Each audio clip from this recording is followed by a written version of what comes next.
Episode 7. The Weight of Silence. The day before release, inside those rehab walls, a promise was spoken. Not just words, but conviction. I said, "This can't be the end. Something has to be built after this." The vow became a fire, to create the aftercare we all deserved. A place to land when the program ends. That night, the weight of the assignment was heavy. Walking down the hallway to my dorm, I knew tomorrow the doors would open. This wasn't just my fight anymore. I had received an assignment. But make no mistake, none of this would have been possible if I hadn't found a replacement. I had been fighting for my freedom for many years. I had to replace a destructive life with a life of fitness for more than 10 years. Discipline, consistency, purpose. I couldn't keep hating what I saw in the mirror, so I worked on my exterior until it matched the man I was becoming inside. One change replacing another, one brick replacing another, until a dream started to take shape. Some sleepless nights, ideas in development. I was finally able to have clarity in my mission. The more I kept watering this seed, the more it came together. A design, a solution for a problem, an international problem. Before the exit, there were embraces, hugs, handshakes, quiet applause, blessings whispered, some with tears in their eyes. They weren't just saying goodbye, they were passing me their hope. My eyes carried a light that gave them hope, trusting me to carry the promise forward. Then the doors opened, the sense of freedom.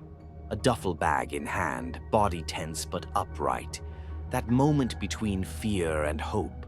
The threshold of freedom, the threshold of risk, broken bridges behind me. And not only me, women are the most vulnerable when they exit those rehab doors with uncertainty. On the outside, there was no more structure. A bed, if you were lucky enough to secure one before release. Most of the time, you'd run into people who weren't fully committed. Persuasive chatter pulling you closer to relapse, a shared closet for your belongings. It comes to a time when breaking down, with no one around, becomes both a need and a want. Or the other side of the coin, no bed at all, no food, no next step, nowhere to land.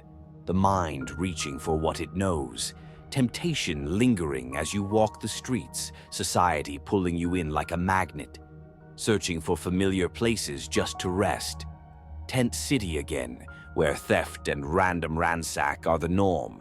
Consumed by the battle in your own mind, you don't even realize what's happening around you. So the cycle repeated.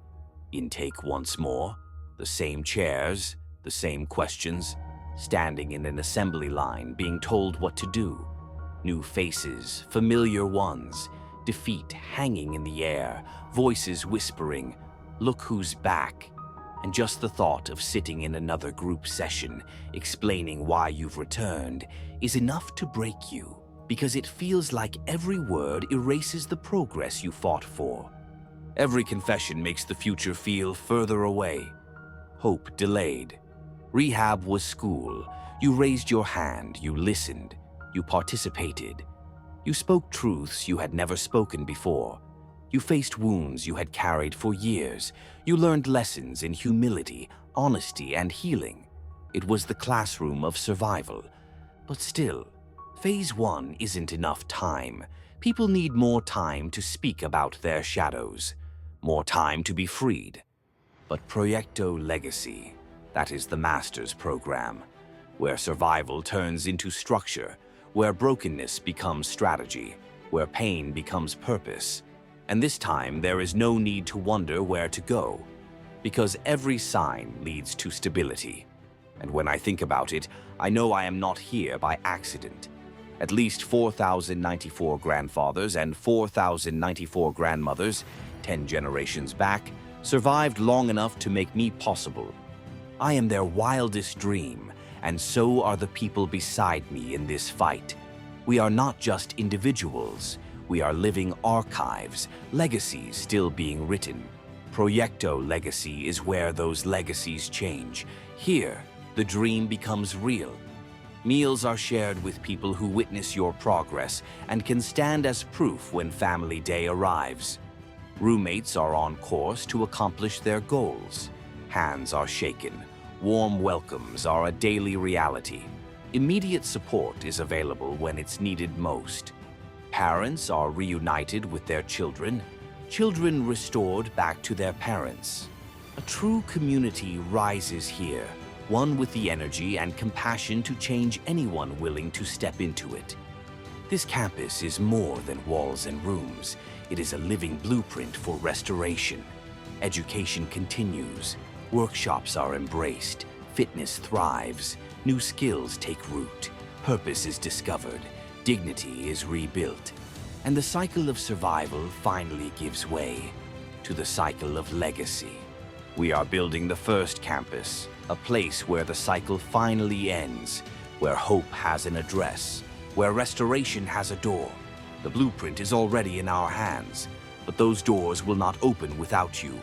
Proyecto Legacy is not just aftercare. It is restoration. It is dignity. It is the proof that the promise made inside those rehab walls can be kept outside of them. Together, we can keep that promise. Together, we can restore families. Together, we can say to every soul who walks through those doors, welcome home.